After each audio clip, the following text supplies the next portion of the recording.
1643, 28th of May 2019. Yet another farewell and goodbye. As you are sitting here with me in the viewpoint in Amirim, Israel, viewpoint of Mitzpe Kinneret, the view to the Kinneret and the Golan Mountains, where parts of my book In Search of Google was written, and also part of my life. May I return here, may I not, in the month of May. And I'm speaking in the English language. Well, I am speaking in the English language. I am. You see? I am is speaking in the English language. Now, as I watch here towards the horizon that meets the kind of hazy, misty, it's not fog, it's kind of summer haze of the Sea of Galilee, where there are stories about Jesus and wars and water, ancient times and present times. And I'm also sitting here now. I am.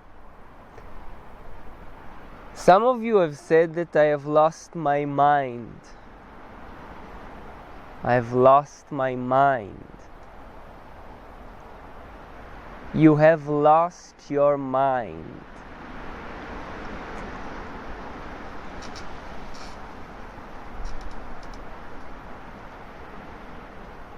To lose the way so easy is, hence righteous men are history's leftovers.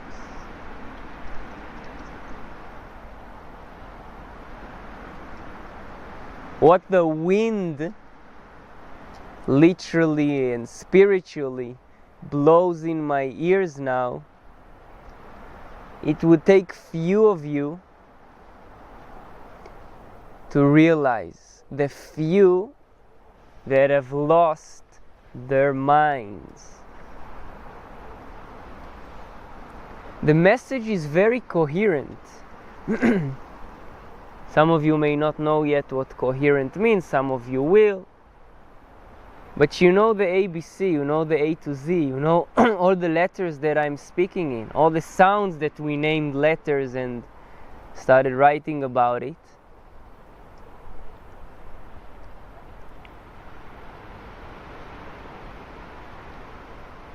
Now the journey unfolds, now 28th of May 2019, as I title my journey at the moment, or recent days, from IT to Guruji and Mataji. And in this line, as I watch here in this Kinneret, Sea of Galilee, kind of lake, seas, this line of the horizon, that there is something to the left, there is something to the right, but I can only see in the limited perspective. So there's been a path which I've treaded around from 2003 until 2019, 16 years now. So in 2003 I finished my high school and the period before the army, and when I joined the army I started my IT journey. Perhaps the IT, the computers, IT journey, the started before, when my grandmother, the mother of my mother, was keen of teaching me computers. And I went in maybe at the age of 10 to learn skills of computering. Or maybe before, when my father got his first computer I don't know, maybe I was 5, 6, 7, 8 in such a rhythmical dance. And later on I had computers around me, even in my room. My grandmother, the mother of my mother, took care that I would have one. So this analytical perspective of computer was in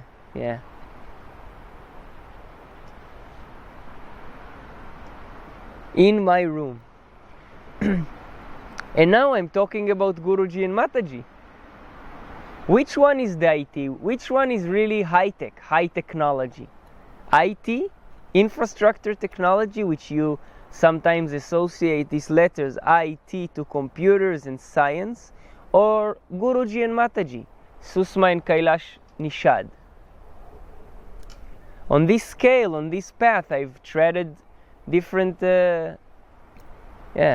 dots, different places, different jobs, different systems. Which one is the real high technology? Well, the answer, my friend, is blowing in the wind. Yes, the answer, my friend, is blowing in the wind.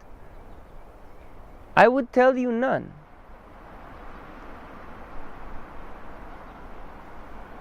But there is a difference in their assistance of breaking or setting apart from reality as we imagine it to be. So Guruji and Mataji, which I've met in 2012, in a journey to lose the mind. Yeah? Once the mind is lost, the mind can be reprogrammed. Yes, it will always be programmed one way or the other. This is the tool that we refer to as mind. M-I-N-D. My understanding or realization of the terms that were set in me in language about this abstract concept, this elusive yet so feasible concept that seems to dominate our lives and is in the consciousness field for a while. Mind your own business. If you lost your mind, mind the gap between the platform and the train. It's not brain, it is mind. Now, this is not a lesson about the mind. It's just a wind conversation at this time about losing the mind. Because there is the way of the mind and there is the way of the body.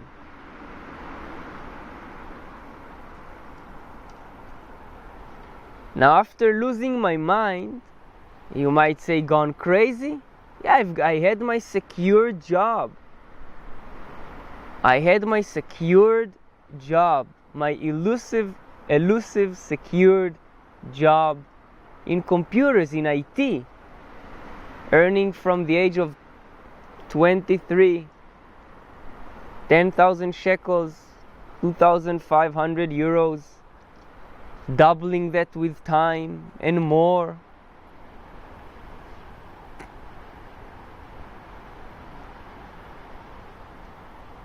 And a so-called secured life in what? Secured in what? My buttocks sat on a bench like that also before, or maybe on a chair, and I went through companies from 2006 and 2012 in the Matrix IT, the company in Israel. And again, the path you are treading now, may it be in IT or maybe it with your Guruji or anything, it does not matter. Again, yet it seems that one is bound to lose his mind in order for something else to be perceived in reality, in life.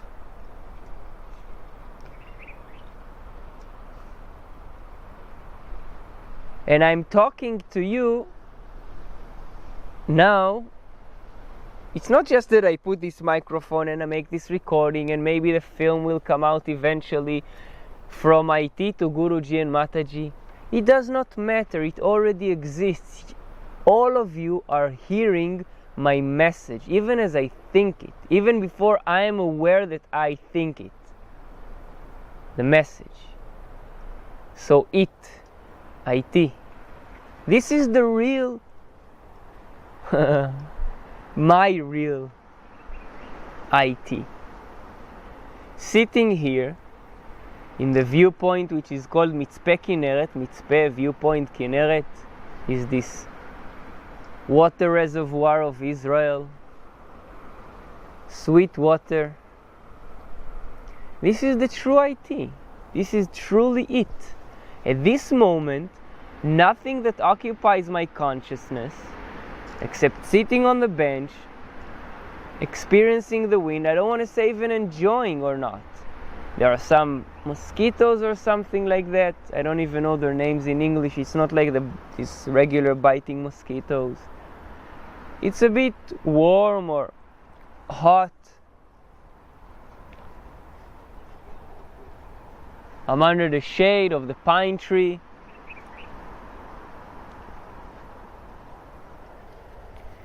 Beginning summertime, ending spring. Seasons are changing and this is it. Now I meet you people out there as you have met me before in my confusion between IT and IT, IT and IT, between what is reality. I've seen reality before. I've watched the Sea of Galilee, Kinneret. I've met Guruji. I've worked in IT and computers. So what has changed? I don't really know. I cannot summarize this to a phrase, to a word. This is why it comes in different stories, the wind stories, the spirit stories. For myself, to let these waves of letters and sounds go out to the world, to describe something different about the reality. The reality you speak about, I call illusion. When once we will start perhaps to speak about the reality you talk about as illusion, and you will start to speak about the reality I see, and you will start calling it reality, then maybe we'll start having fun here. Yeah. I am having fun anyway, and I meet more and more people in their suffering because this is yin and yang. I've got the energy, so it attracts the forces who require this. I am not in my old comfort zone of secured financial situation where I can take a mortgage and live in a house with a woman, a wife, and 2.5 kids and a dog and in some suburban place. Yeah. Or maybe I am, but I'm not telling you. And you are seemingly worried for me. That's a very funny paradox.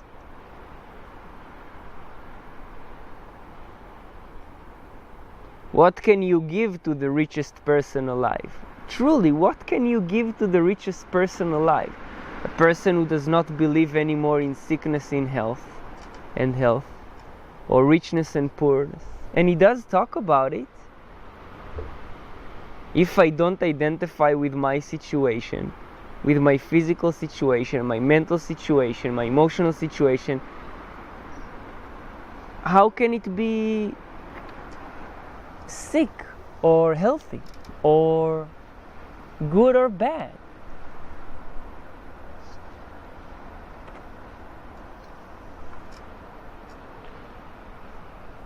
And I meet you people out there. Yes, you and you and you and you. And some of you I connect nowadays again to Guruji and Mataji. So I can tread my path and I can learn from their perspective and their mature perspective, and me as a teenager, and say, no, you're 35. Teenager is 16 years old. Yes, you have told me that today. No, 16 is a teenager. You're not a teenager. Well, that's the reality you see, and I see a different reality, and I surrender to this reality. But I cannot convince you of anything. I've not come to convince you of anything.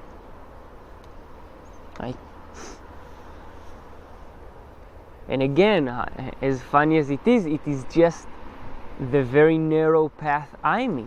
When I meet you and you talk about your quote-unquote, your so-called problems, they do not exist, but I cannot convince you of that. I could not be convinced that the problems I have are illusion, and I've been told that. No, you ignore, you deny life. That's when you're attached to how your mind operates, and you have taught to be attached to false conceptions. I'm just bringing a counterpoint to your false conceptions. How do I know they're false? I don't know, but I can smell it, and I can see it, and I can hear it. One can hear it very easily when you use the output, which is the mouth.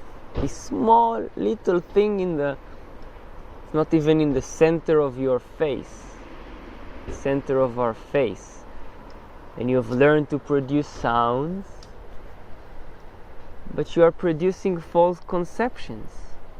And when I mean false conceptions, it's conceptions who bring you to suffer in this life. And again, the other side is not joy. It's not a false enthusiasm. It is about truly seeing what you're here to see. And when you're caught in identification with false reality, you're simply missing the ride, the life that you're given. And it is very noticeable in your body, but also in your words. Which words you construct, whether it will be in English from A to Z, or in Hebrew from Aleph ad Taf, and I've spoken about it before, or in Hindi in the letters which I don't know, or in Greek or in Russian or in different language, but it is shown also in your body language.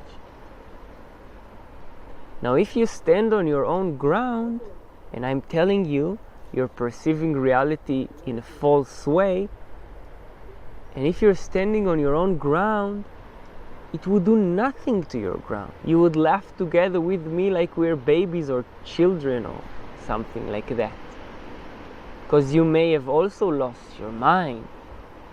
But when you're clinging to your mind, you would fight as hard as possible to me claiming that you have lost your mind or you have false conceptions. I accept I have lost my mind.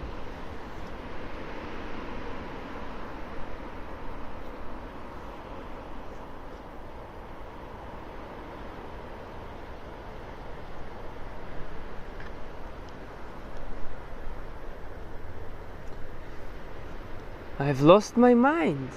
Lost my mind. Where is my mind?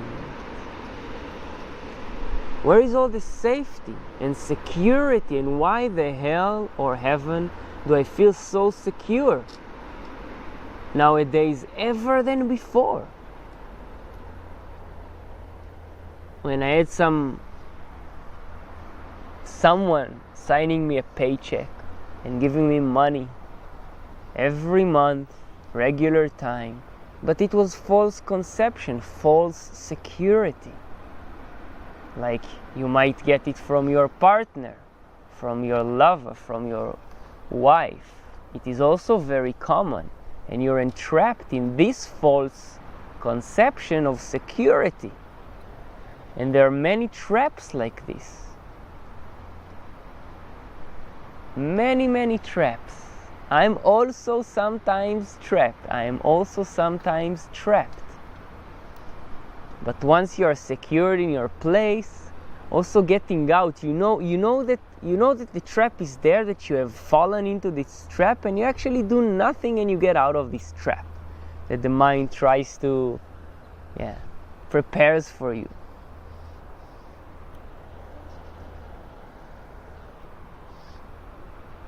Now, very few people, as I have perceived in this short-term phase on this earth, 35 years has been said, have learned how to use this music box we are, that produces sounds, and mainly again this small hole, look at and the impact it makes, this small hole.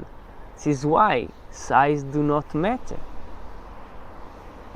This small hole that, again, in the language we attribute it, if I'm talking now in English, 26 letters and all these words and sentences and concepts. Very, very few people have learned to create interesting music. Most of it is repetitive false conceptions. And you're perpetuating these false conceptions. Now you might ask then, who made you in charge of all of this? What makes you believe that you're making good music, interesting music? I don't know, nobody, I don't know. But I don't even care anymore. The people out there reflect that to me, of my construction of concepts, of how I describe these things that I see. Again, even if it's not with the eyes, even if it's just internally, even if it's describing what I smell, but describing this reality through this illusion of the senses of perception. Now you've got your unique place, you've got your way of losing your mind and establishing your body and establishing the relationship between the mind and the body just before you die. You still have a chance, because if you're listening to it, even if this recording will make its way to you, although I believe it makes already the way to you, because it's not in what you hear, it is out there in the world already. If you're just the other side of the globe, some of you understand that. Guruji and Mataji understand that. They don't ask questions, they are present with the music. It's like if I take my drums, the tablas, and I make sound, and just, what was it? Or I play the guitar, you don't ask me. Or well, sometimes you do when you hear a familiar song, but you're familiar with this tool that produces music, which is the instrument of the mouth, and the vocal strings, and the vocal cords, and the abdomen, and all the cavities inside of us. You identify, so you expect a certain kind of music. And the song repeats itself in many, many repetitive false conceptions.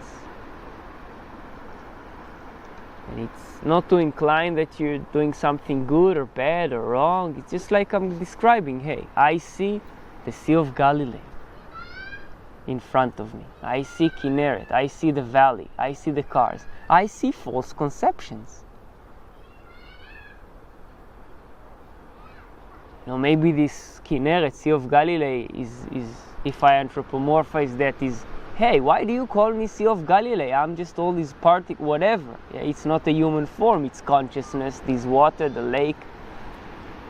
We gave it a name, and I give you the name of false conceptions to the way you describe reality.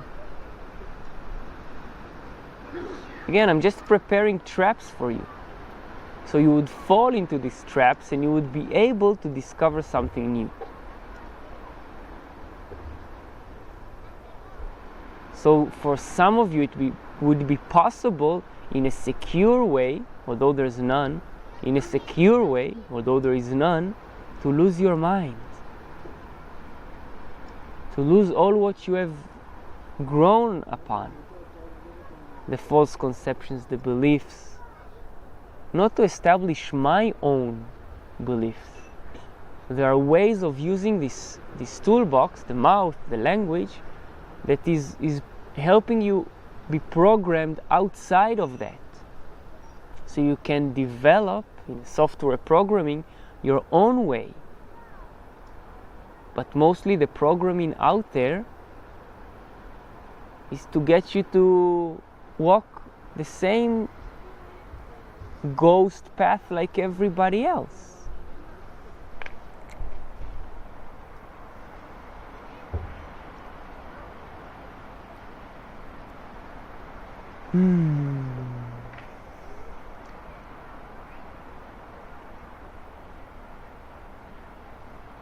And my time has come. My time has always been there. Not necessarily I have seen it, but my time has come. And you come to me. And you ask me even to give you a name, and title it, and explain it, and make it understandable. You keep asking me. Not all of you, but you.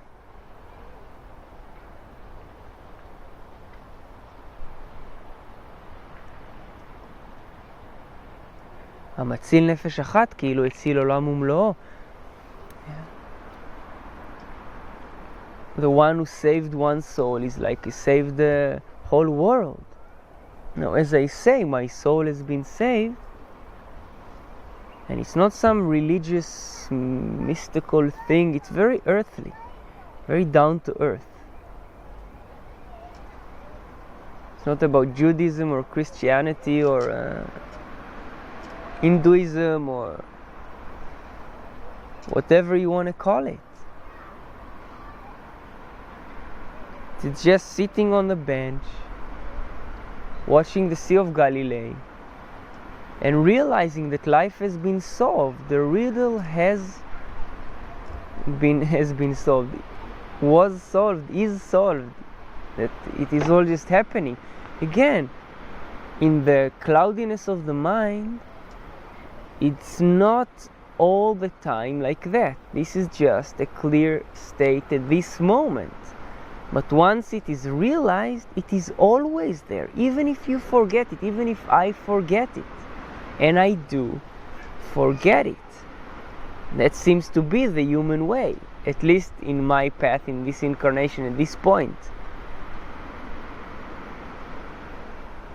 Like night and day comes, and in the night I may not see the Sea of Galilee, and certainly not like this, also in a different season. So you say that I may have lost my mind. Some of you even determine it very dominantly. Some said I'm not human, really, in different ways. Oh, you're not. Oh, it's too bad, you're not human. Or some say, you are not human. You have a different role. Or some say, oh, you're egoistic. And some say, oh, you are egoistic. And, there are different ways in that. There are different ways also to lose the mind.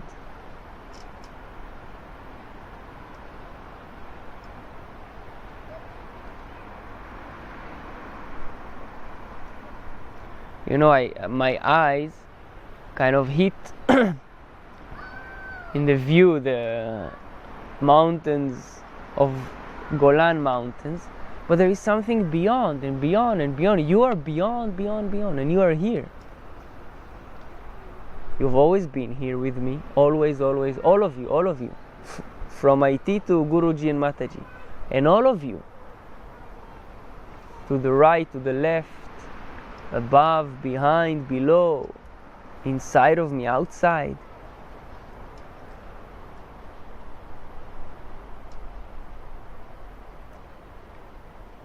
The answer, my friend, is blown in the wind.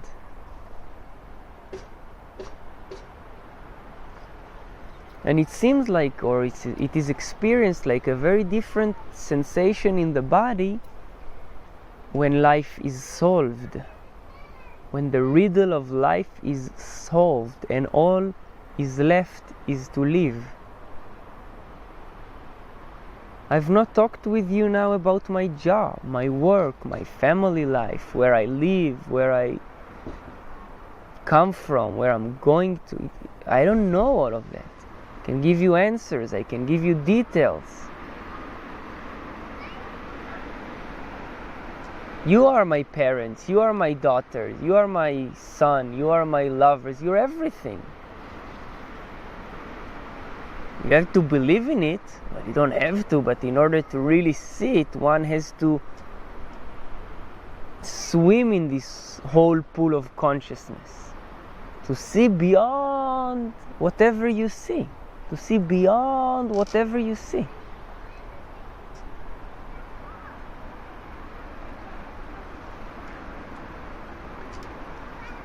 And it seems I'm making my journey to describe that to you. Describe my subjective perspective about reality, about what I see. Why? I don't know. I don't know why my lungs operate, or my heart, or this physical form. I truly don't know. Yeah, there are explanations, there are reasons, there are stories, but I don't really know. This is the mystical path. It's just is. Yes, we human beings, we give reasons and titles, and we speak and we write about it. We can claim that we know. We can be sure that we know. But it's just the human phenomena. And surely I have lost my mind. From IT to Guruji, from one false security to another even false security, because all securities fall eventually. When you're present, nothing exists anymore. Yes, I feel the bench, it holds me. I see the Sea of Galilee, I see all of it. It doesn't exist. So I tell you today, the experiences that happened and what you call bad is just your imagination. And you say, how can you say that? How can you say all the people who were violent towards me, how can you say all of this did not happen? That I imagined all of that? I cannot convince you in that. This is the memory. The memory has usage of storing experiences, but not being attached to continuously being a victim. To use these experiences and this consciousness from the experiences, they're not good or bad. I've seen people with what people might describe horrible experiences. Wow, surprising that you're even still alive and haven't killed yourself. I've met people with these experiences, and some say that about I'm relatively rich. Even in my bad experience, they're very mild, nothing too extreme. Maybe a big thing in my life, not meeting my daughter for 3 years since she was born, and then reunited at the age of 3 of her age of 3, and being addicted to one woman and the trap in the demonic energy there, in cravings. Okay, some of you might say, wow, how terrible not to see your daughter for 3 years since she was born. Okay, again we compare experiences. To say this, this one was really bad. Again, but that's the illusion of the mind, of the memory. It serves a role, to remember serves a role, but it's a trap. It's like any other tool. How you use it, it's what makes a difference, what matters.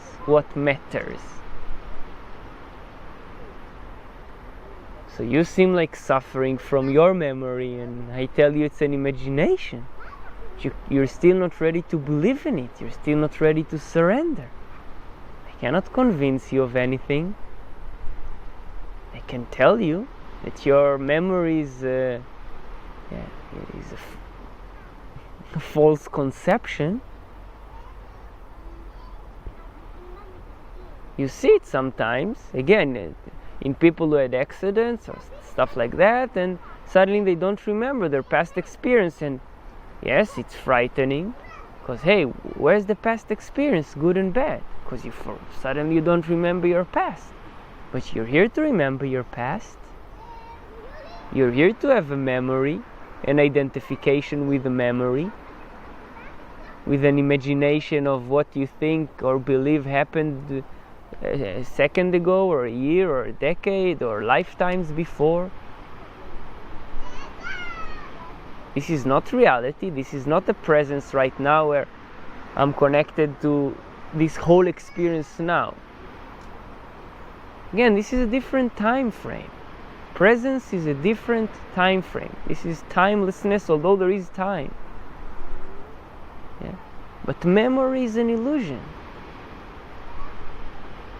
And again, it's not understanding it mentally, it's inner realization.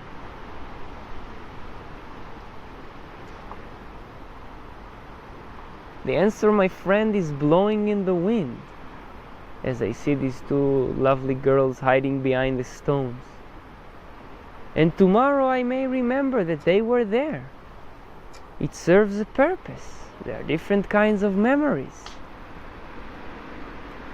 Again, if the memory is causing you suffering, you're caught in the illusion of the memory, in the false use of memory.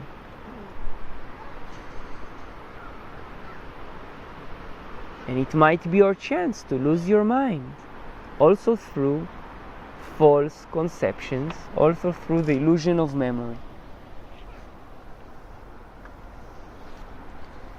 For some of you,